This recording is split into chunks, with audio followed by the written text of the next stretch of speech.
The local government news roundup is supported this month by LG Innovate 2026, the National AI Summit for Local Government, hosted by Davidson in partnership with Amazon Web Services. If artificial intelligence is on your council's agenda, this is the event to know about.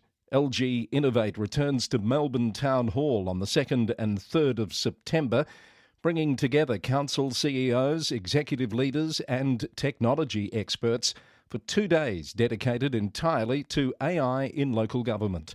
The program includes the launch of the Australian Local Government CEO Index 2026, international perspectives from government leaders in the UK and the United States, and real-world case studies from councils already putting AI to work across Australia.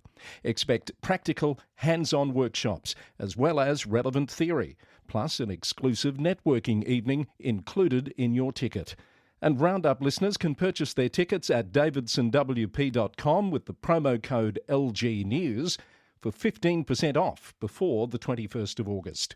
Registration is required and subject to availability. Full details, including terms and conditions, at davidsonwp.com/LG Innovate 2026. Practical AI insights built for local government. Coming up, ministerial confirmation, an administrator is headed for Hepburn. Stonnington weighs fixes to blunt a $4.1 million congestion levy hit. Wyndham's security patrol trial ends. Broken Hill backs the lifting of a New South Wales uranium ban. Cairns Council rejects dysfunction claims. Hobart's Deputy Lord Mayor referred to police over Snackgate allegations.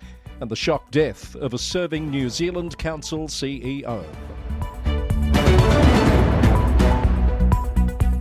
All of that ahead, including more CEO appointment and administrator news on the Local Government News Roundup. Hello, I'm Chris Eddy. It's Monday, the 3rd of August. Our podcast brought to you by the Victorian Local Governance Association, the national broadcaster on all things local government, with support from Symphony 3, simple, connected customer experiences, and Rath Engineering Development, smarter local government systems built from real on-the-ground experience. Welcome back to the podcast, wherever you're listening across Australia or around the world. Victoria's local government minister, Paul Hamer, has confirmed that he will appoint an administrator to lead Hepburn Shire Council. This was reported Friday by ABC News. The decision comes after a local businessman launched private prosecutions against 5 of the Shire's 7 councillors, forcing them to stand down and leaving the council unable to form a quorum. Minister Hamer says the administrator will remain in place until the legal matters are resolved to ensure uninterrupted service delivery for local residents. The suspended Mayor, Councillor Tony Clark, welcomed the news, but said he'd like to see the government put more emphasis on addressing a solution for the private prosecution issue. Stonnington Council will tonight consider a package of changes to ease the financial hit from the state government's congestion levy. The levy now costs the council around $4,100,000 a year across 10 car parks in the Chapel Street precinct, with the coming financial year to feature the first full 12 months of impact. Officers are proposing to close rooftop parking at the King Street and Elizabeth Street car parks and reconfigure Elizabeth Street to qualify for a retail parking concession, expected to recover most but not all of the shortfall. The 6-month security patrol trial in Truganina has wrapped up at Wyndham City Council, with findings now under review. The trial began in November with nightly patrols across public areas, business precincts and community facilities, aimed at providing a visible after-hours safety presence, deterring antisocial behaviour and recording issues for referral to authorities. The council says 973 incidents were logged, most described as minor, with 10 cases where patrols were first responders to safety or crime-related incidents. Survey research found residents' concerns about crime in local neighbourhoods fell by 37%. Another council will scale back its role in delivering Commonwealth-funded aged care services. It's Melton City Council, which has reviewed its model in response to federal reforms and says it will keep providing support under the Commonwealth Home Support Program until the current funding deal ends on June 30 next year. But from July 1, it won't sign on as a provider under the new Support at Home program. Mayor Councillor Lara Cardi says the change will give residents access to a wider range of specialised care options, while the council continues local positive ageing programs and state-funded support for younger people not eligible for the NDIS. An 8-storey apartment development on Mount Alexander Road in Essendon has received the approval of Moonee Valley City Council. The development will replace the existing 2-storey building on the site.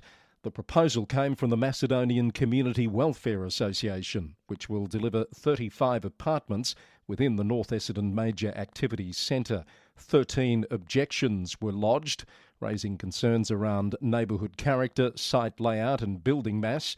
But councillors determined the development, subject to conditions, represented a net community benefit. To the City of Greater Geelong, which has launched its Priority Projects Advocacy campaign, calling on political parties to commit to major rail infrastructure upgrades ahead of this year's state election. The council is targeting 4 key regional priorities. They include the delivery of an Armstrong Creek rail spur, establishment of passenger rail services to Bannockburn, and reinstatement of the Geelong-Werribee rail line. Councillors say bipartisan support is critical to support the municipality's rapid population growth and expanding local workforce.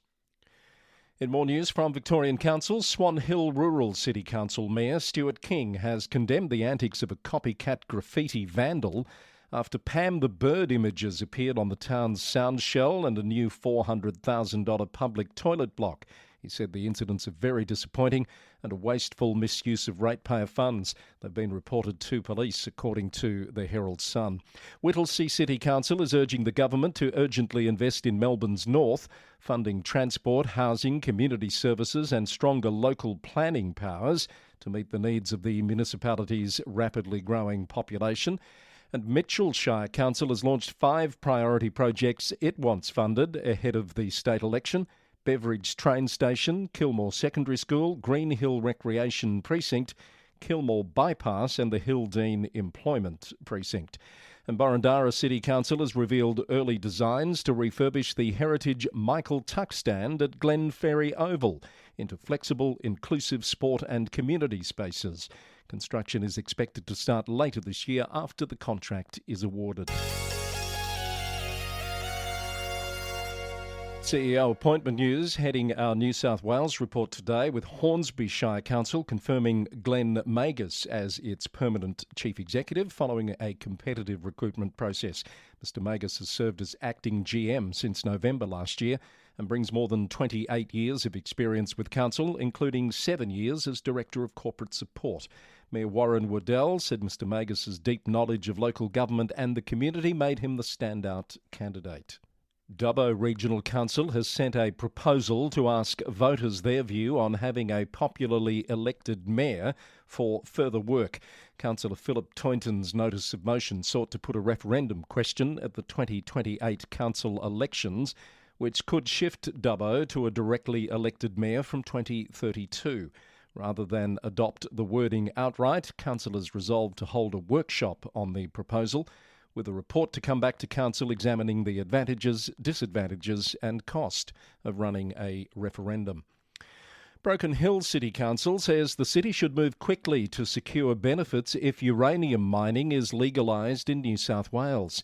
Mayor Tom Kennedy told council it will back lifting the ban, but only with strict environmental controls and royalties paid to Broken Hill.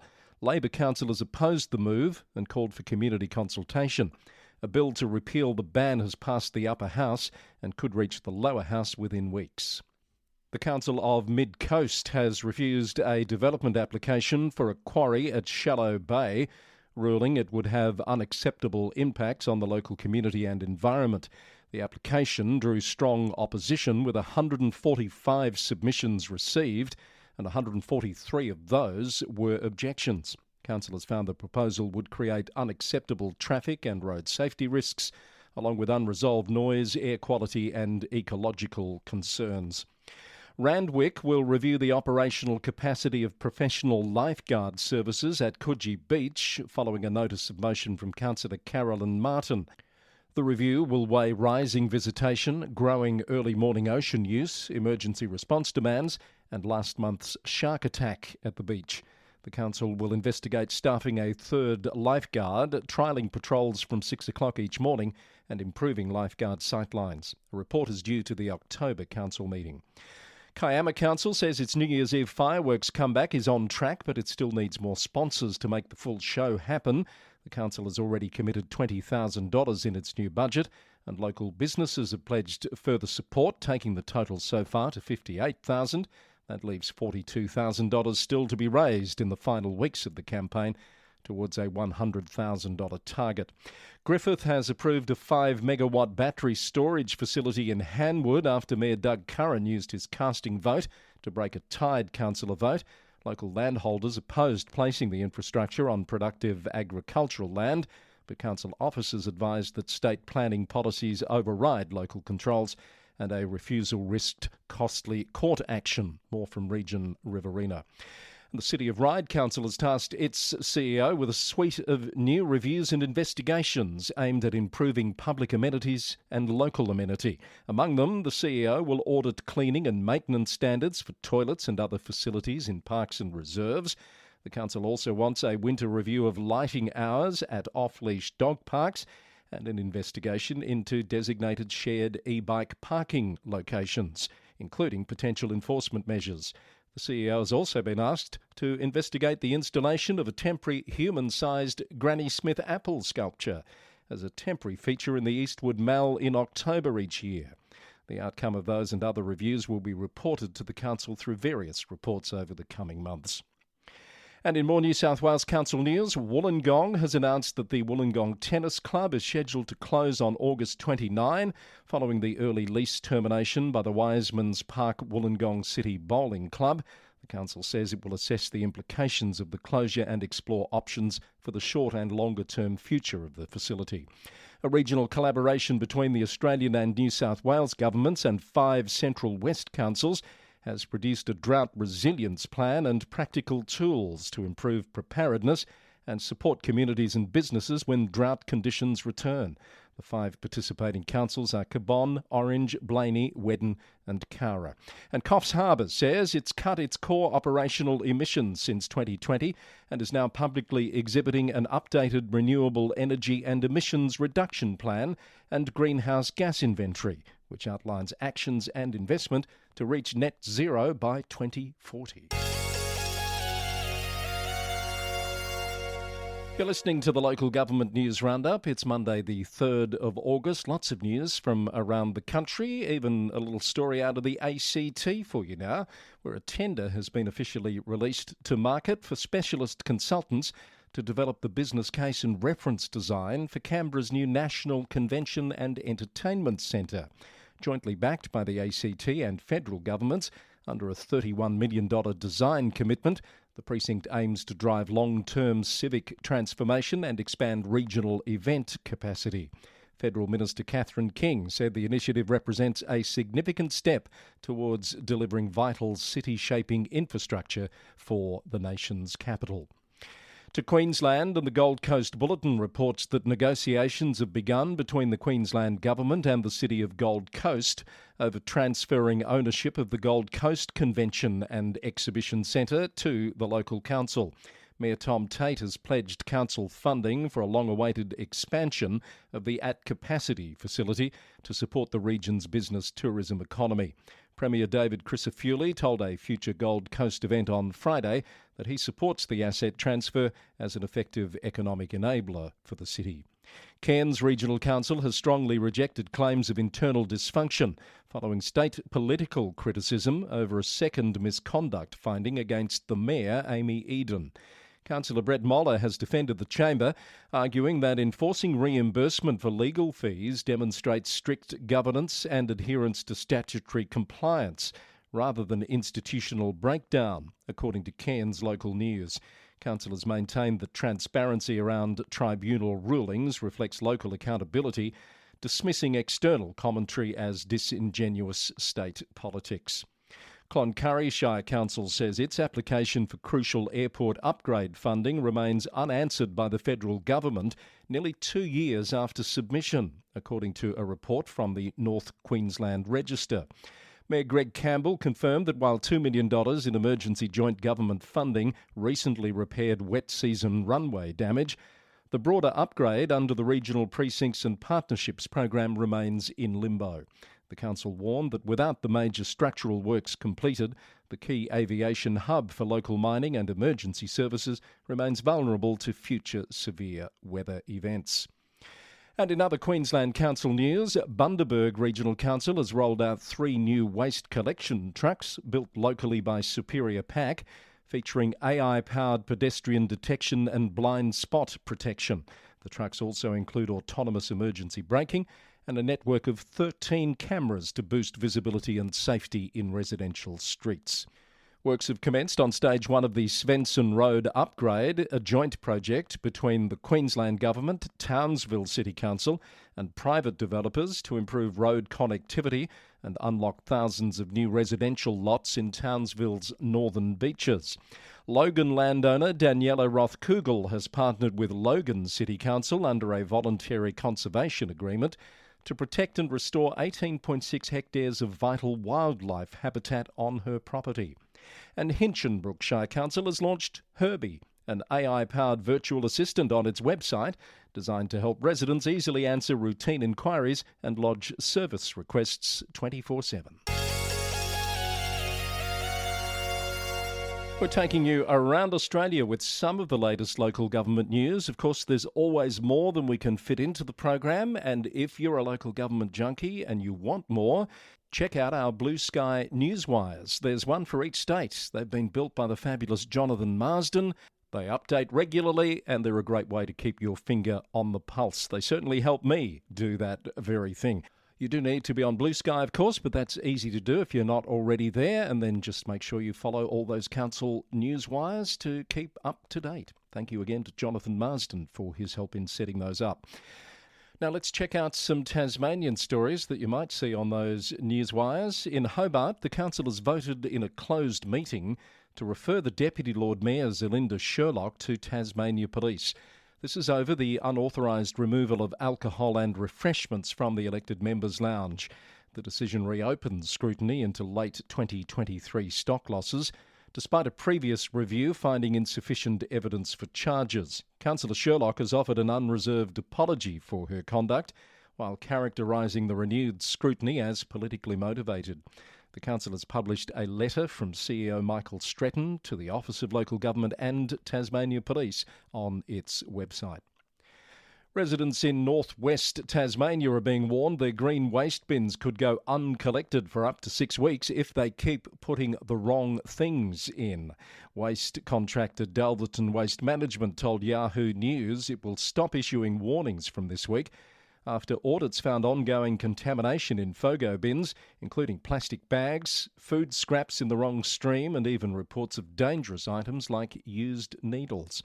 Repeat offenders will have bins left on the curb until the contamination is removed.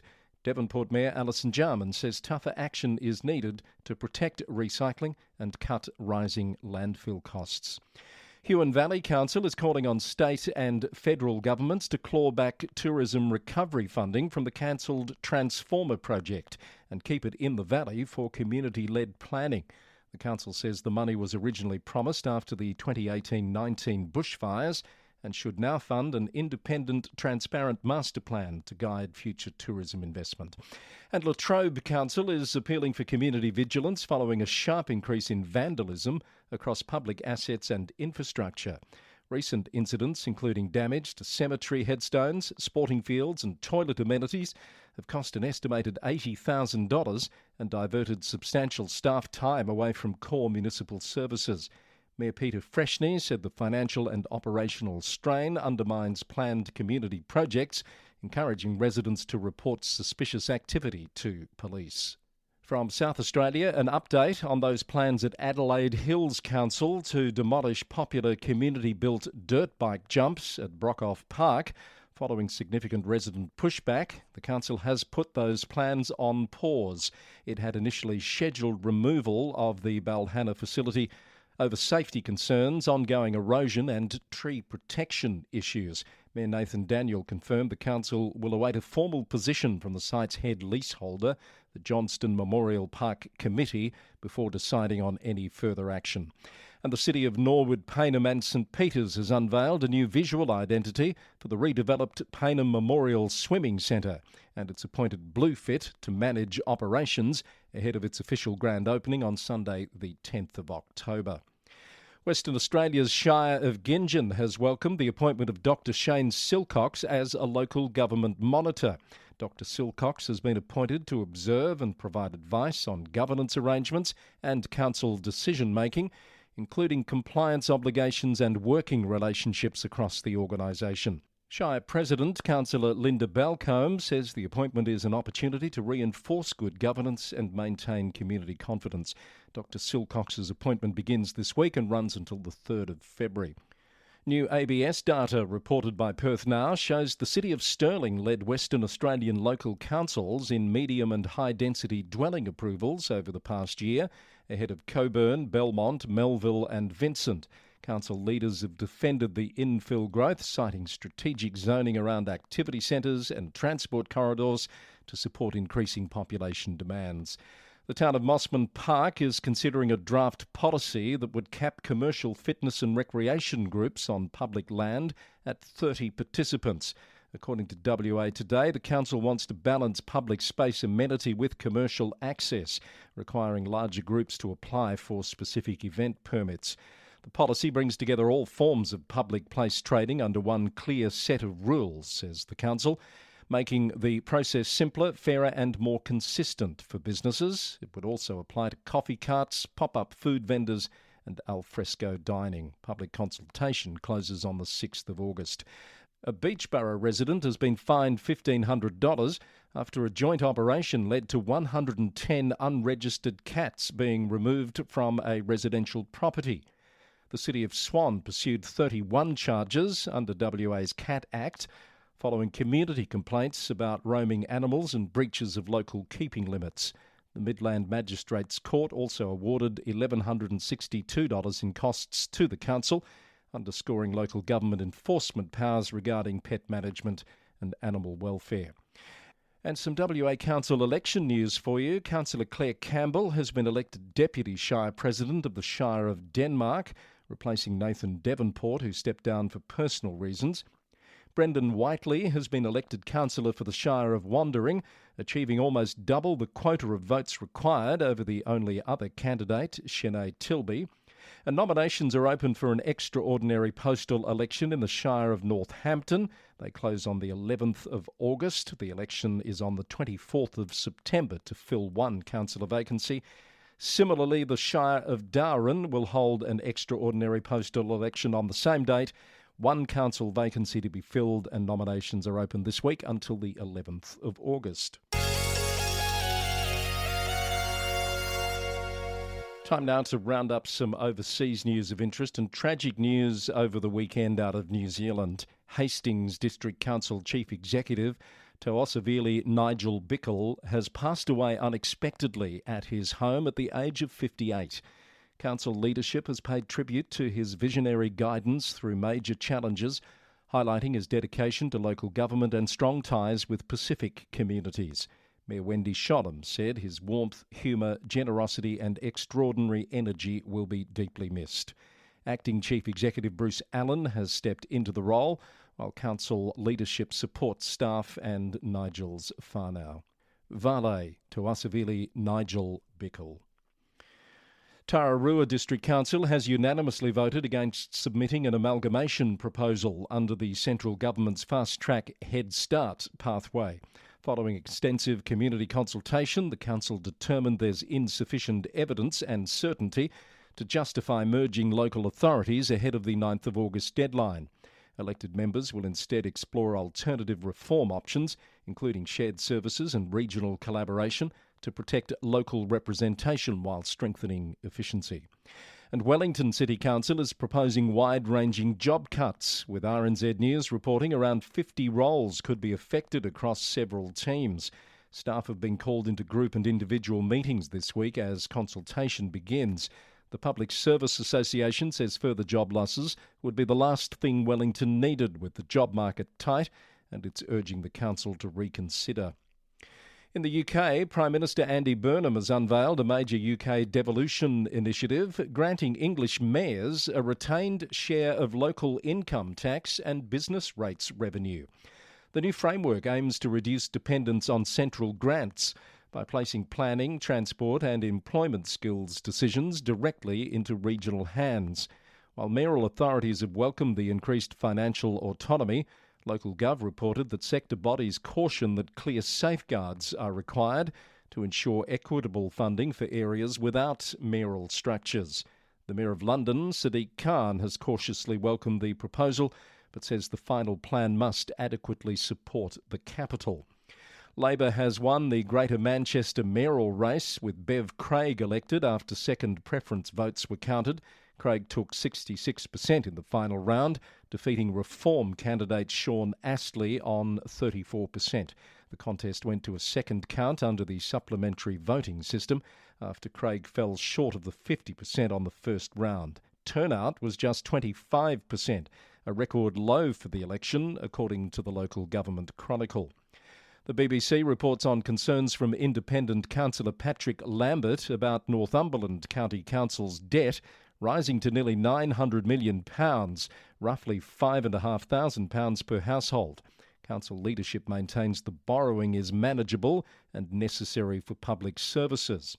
And South Tyneside Council has voted 35-11 to rescind its 2019 climate emergency declaration. The Reform UK-led authority choosing to prioritise core services and cost of living concerns over non-statutory climate targets, despite strong opposition from rival councillors and environmental campaigners.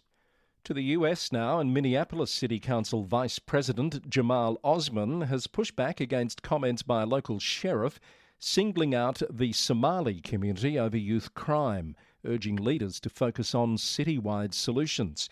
Speaking to CBS News Minnesota, Osman said that tackling youth violence requires targeted early employment programs, adult mentorship, and stronger collaboration between the council and the mayor's office.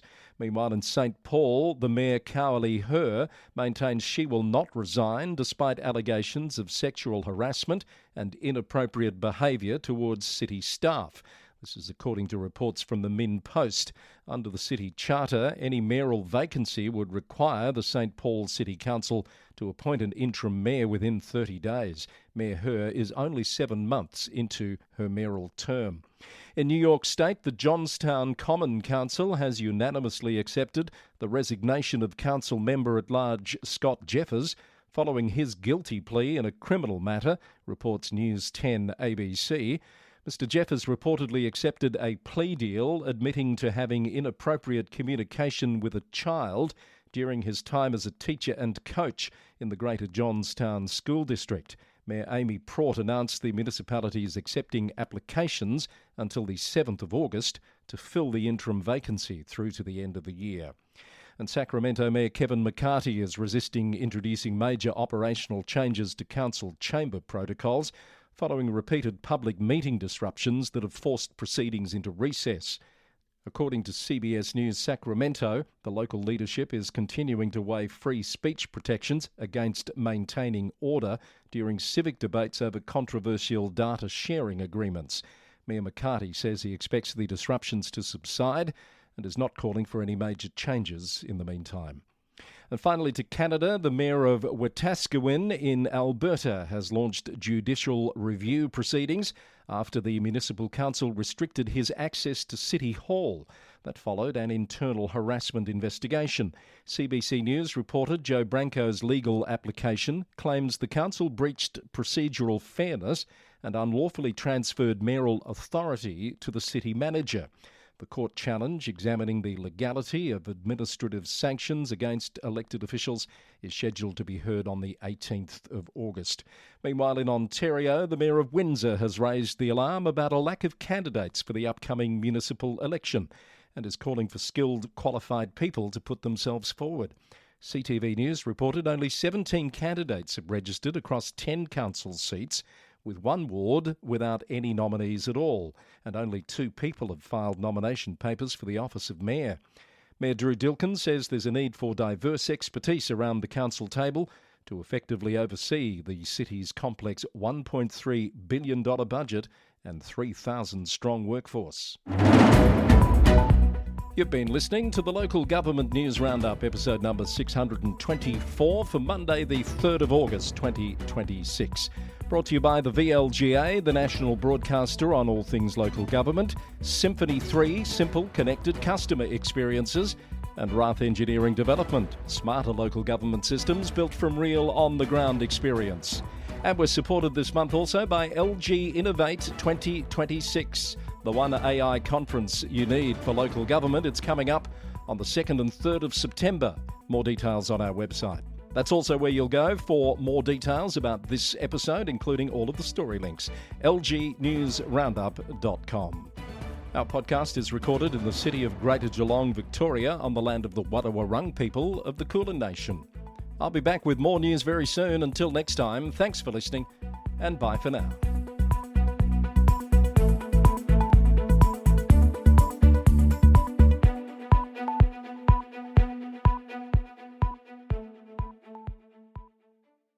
Support for the Local Government News Roundup comes from Rath Engineering Development, smarter systems for local government, like Red GMS, helping councils manage gravel pits and projects, track quality, test results, blending options and haulage, and know the true cost per tonne from day one.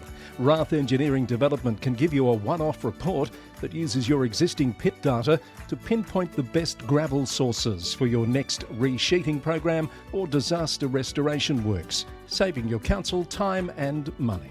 For local government systems built from real on-the-ground experience, talk to the team at Rath Engineering Development. Head to rathed.com.au to find out more.